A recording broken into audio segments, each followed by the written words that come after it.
A matriz elétrica brasileira registrou recorde de expansão em 2023. Ao longo do último ano, cerca de 10.300 megawatts entraram em operação com a instalação de 291 novas usinas geradoras. Com isso, o Brasil se aproxima da marca dos 200 mil megawatts de capacidade instalada de geração de energia elétrica. Mais da metade dessa energia tem origem hidráulica, o que evidencia a importância histórica e operacional das nossas hidrelétricas.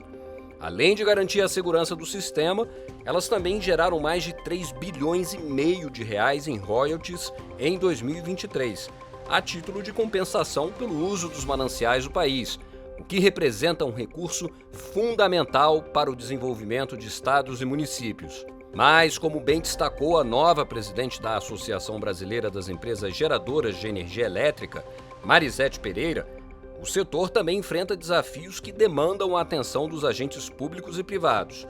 Modelos mais adequados de formação de preços para os chamados serviços ancilares, estímulos para novos investimentos e inovações tecnológicas são debates que movimentam o setor. Eu sou Bernardo Menezes e te convido para compreender um pouco melhor nesse cenário, agora no Além da Energia.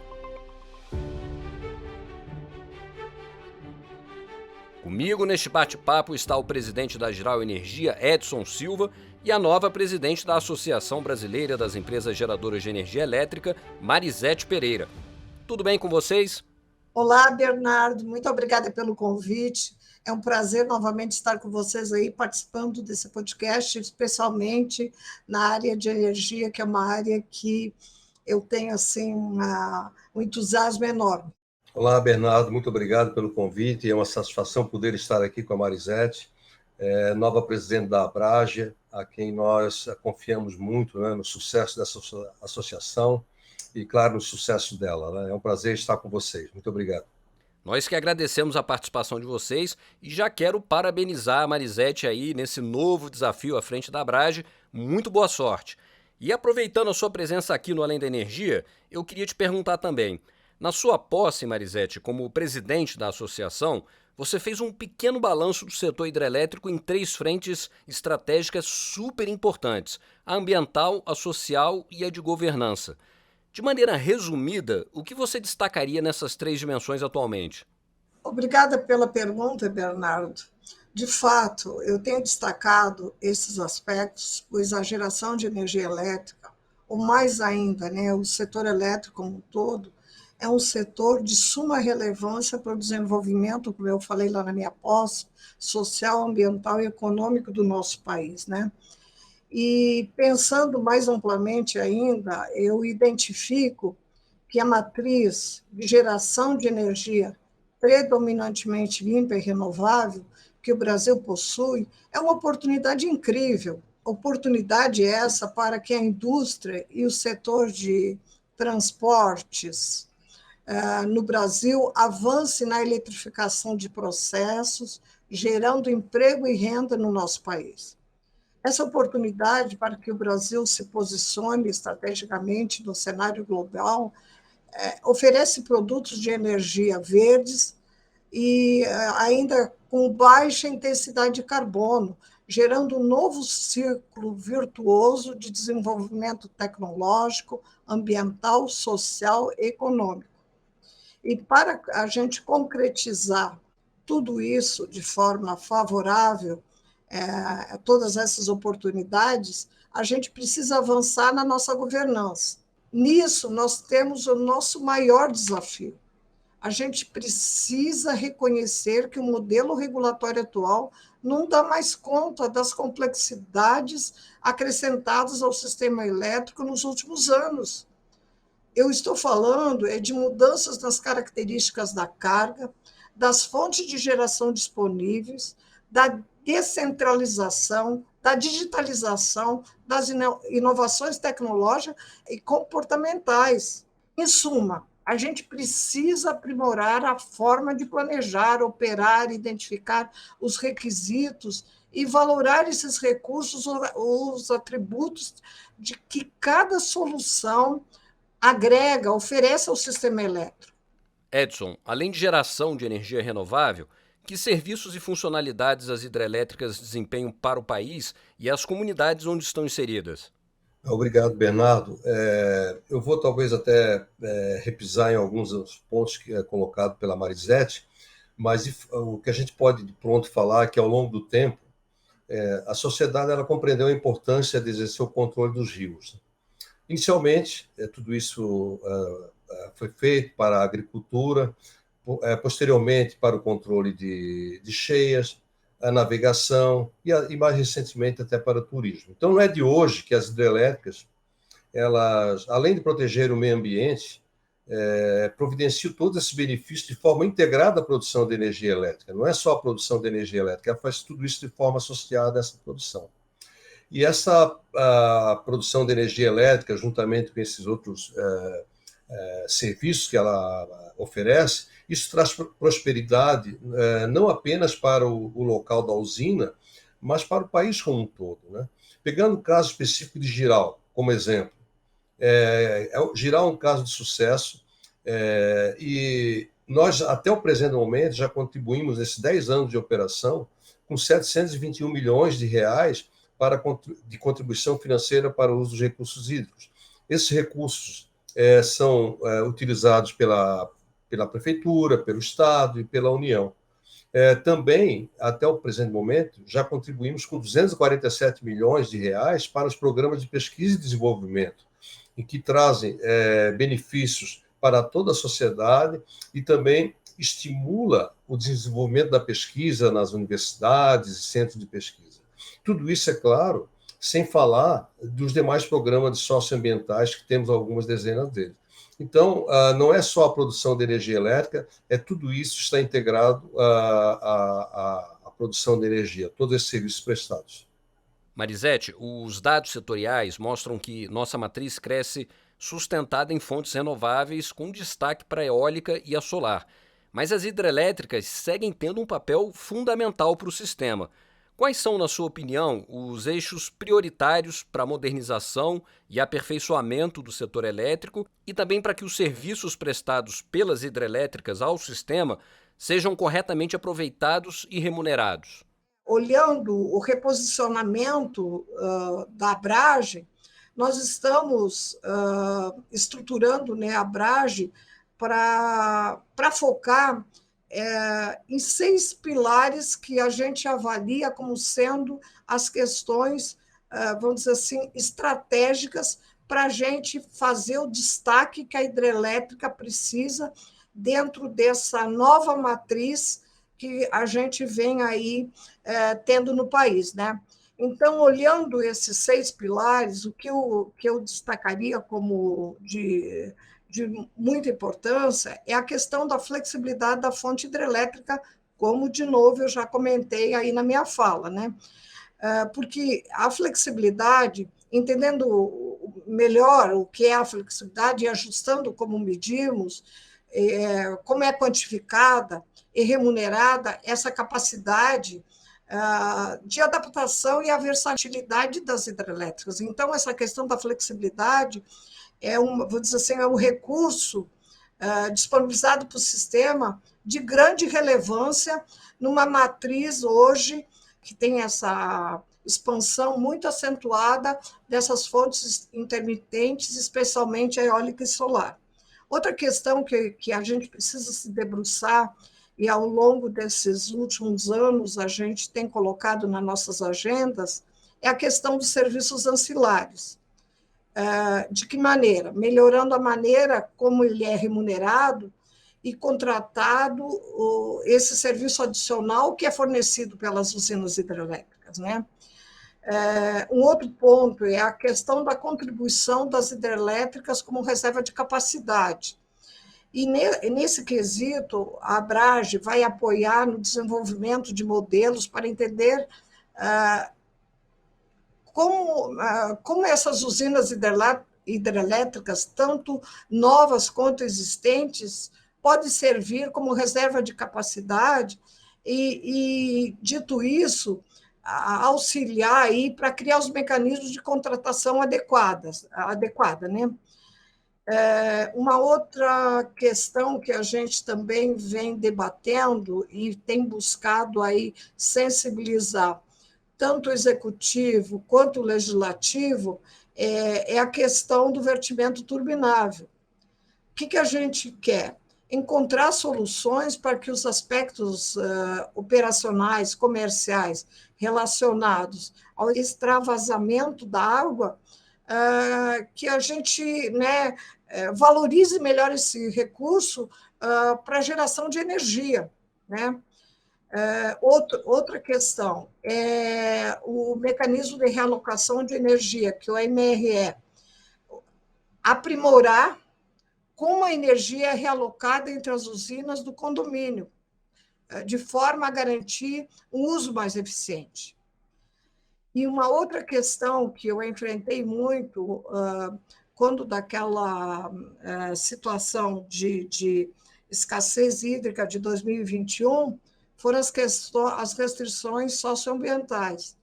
Então, a Abrage também vai trabalhar de modo que a gente, com os órgãos competentes, de modo que a gente busque melhorias no estabelecimento dessas regras sobre essas restrições socioambientais para a geração das hidrelétricas.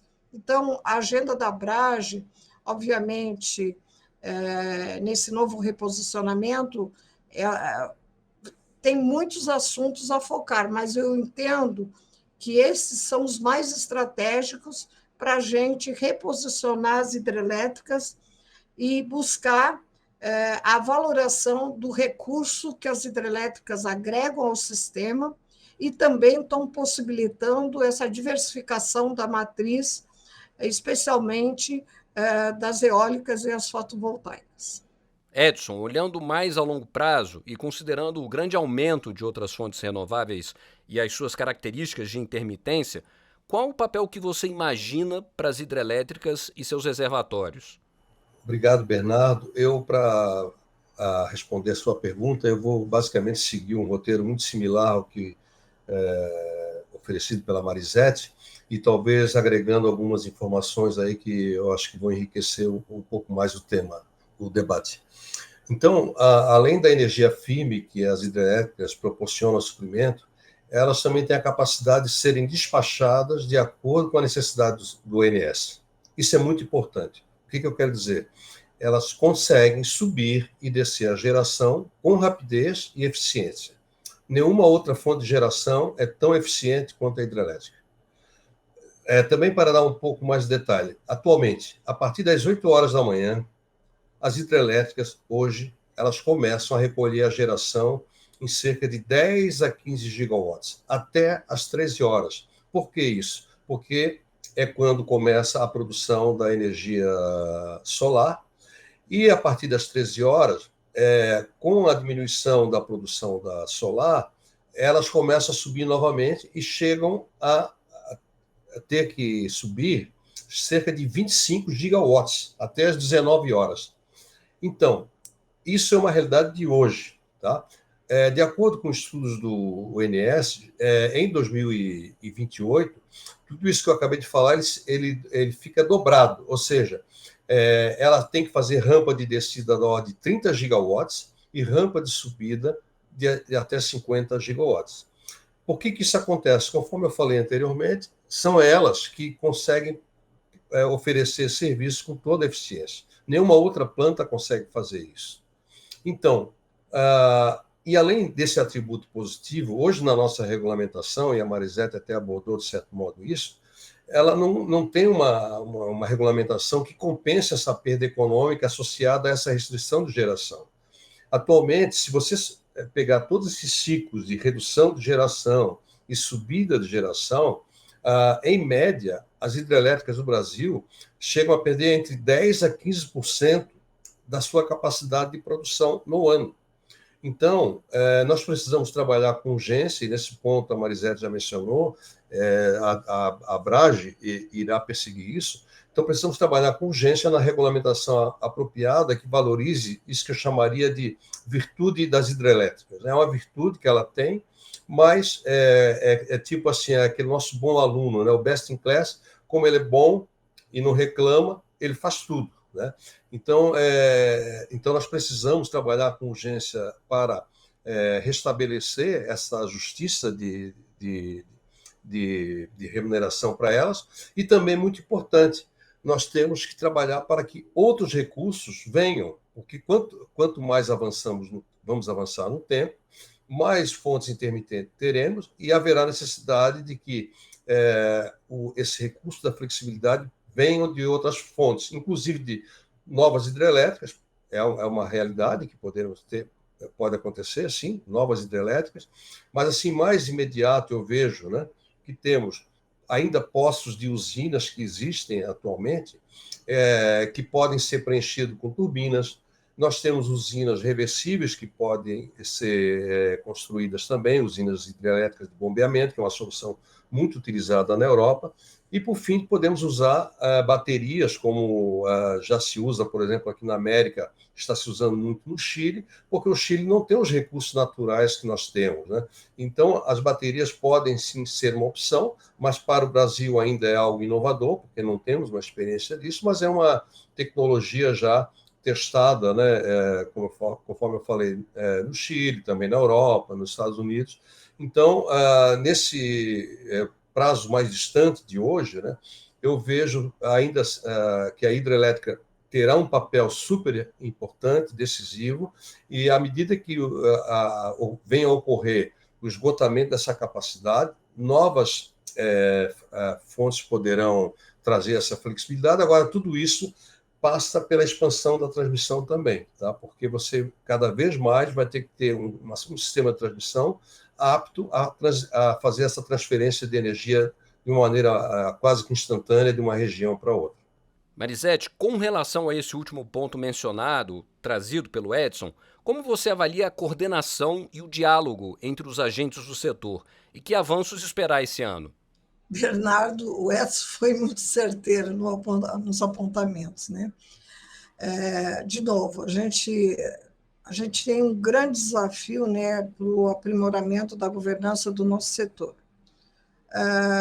Como eu e ele disse, cada tecnologia, sistema, fonte tem uma função relevante específica e todas são importantes e devem ser vistas como complementares e não competitivamente excludentes. Como já falei, e isso é uma questão que, quando eu me referi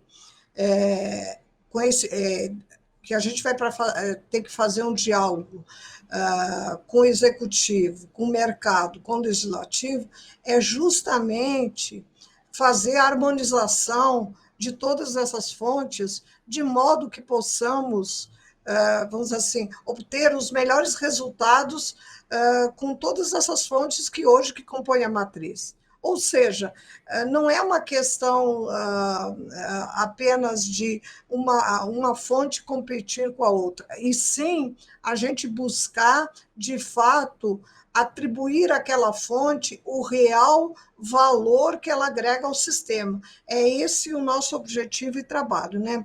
E dando continuidade a isso que eu comento, né? Essa questão da elaboração e implementação de um novo desenho do setor, com um novo modelo regulatório que venha promover a sustentabilidade e alocação correta e justa dos custos, é uma responsabilidade que é compartilhada entre o setor privado, reguladores e sociedade. E a gente precisa enfrentar esse desafio com maturidade, com base num conteúdo técnico. E isso é importante para atender às mudanças que o setor vem vivendo. Né? E as usinas hidrelétricas têm papel fundamental nesse debate e construção. Né? Ou seja, a gente precisa contribuir de forma proativa, colaborativa, para fazer essa construção, e isso será um compromisso da Abrage nesse novo reposicionamento estratégico que a associação vem fazendo, e eu aceitei o convite de presidir a Abrage justamente com esse objetivo. Edson, quais são as linhas estratégicas da Jirau Energia para esse ano? Bem, Bernardo, Jirau ela é uma usina a fio d'água, né? isto é uma usina que ela precisa turbinar toda a água que chega. Então, ela não tem tanta flexibilidade quanto em comparação com outras usinas hidrelétricas que contemplam reservatórios de acumulação.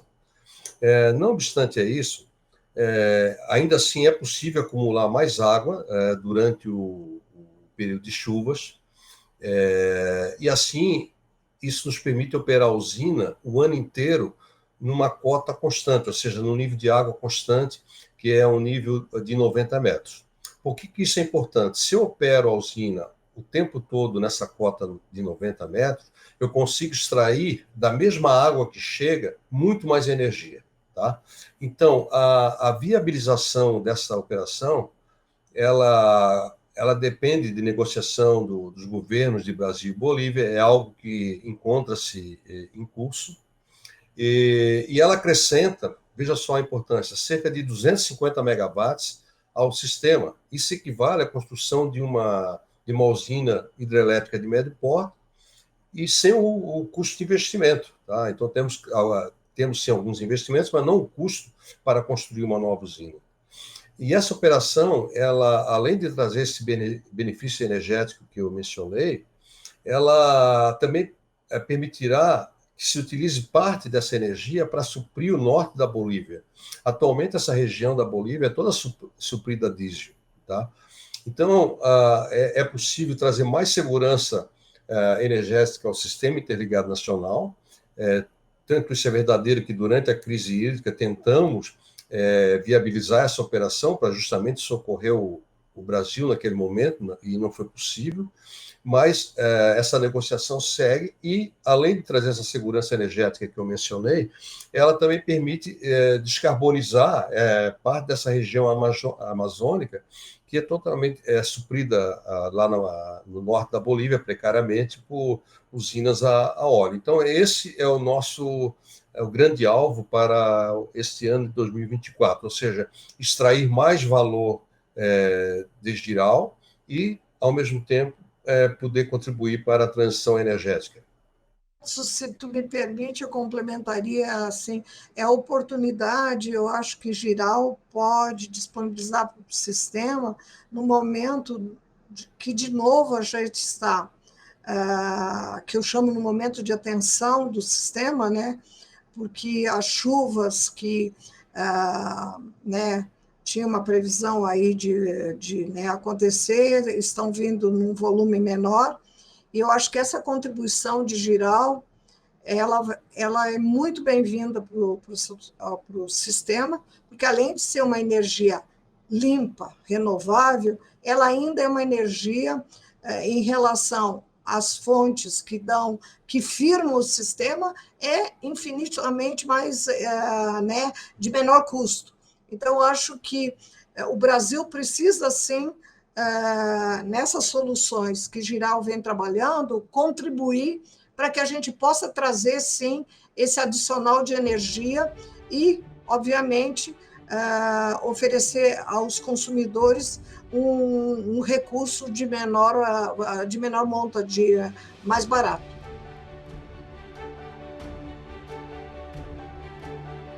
Este foi mais um episódio do Além da Energia. Eu quero agradecer muito a Marisete e ao Edson. Voltem sempre ao nosso podcast.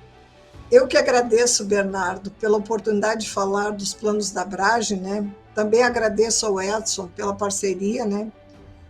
Desejo que Jirau tenha muito sucesso na sua missão de oferecer soluções inovadoras e sustentáveis em energia e serviços.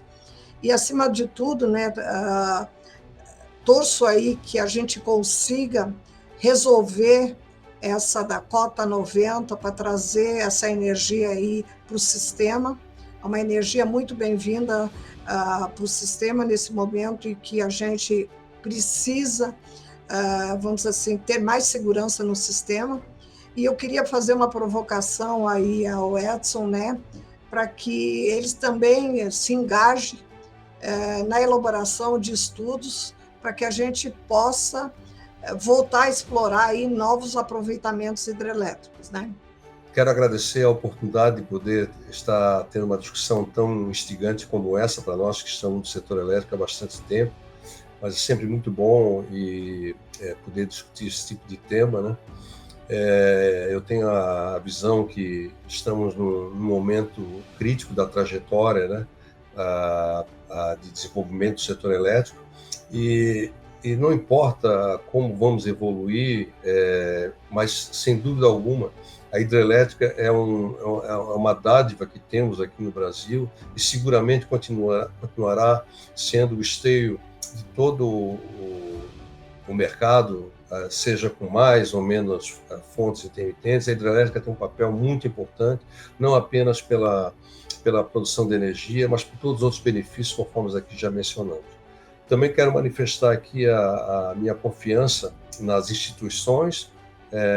Tenho certeza que, de uma forma organizada, poderemos ter um diálogo amplo e profundo para melhorar o setor e para que o setor continue sendo a referência, como sempre foi, para o mundo inteiro, né? E nesse aspecto, confiamos muito nessa nova Abrage, né, em que temos a grande satisfação de ter a Marisete em sua liderança. Muito obrigado. No site da ENGIE você encontra mais notícias sobre o setor de energia, cidades inteligentes e transição energética. Para quem já nos acompanha, não esqueça de curtir e seguir o canal da ENGIE no YouTube. Acompanhe também o podcast nas principais plataformas de áudio. Até mais!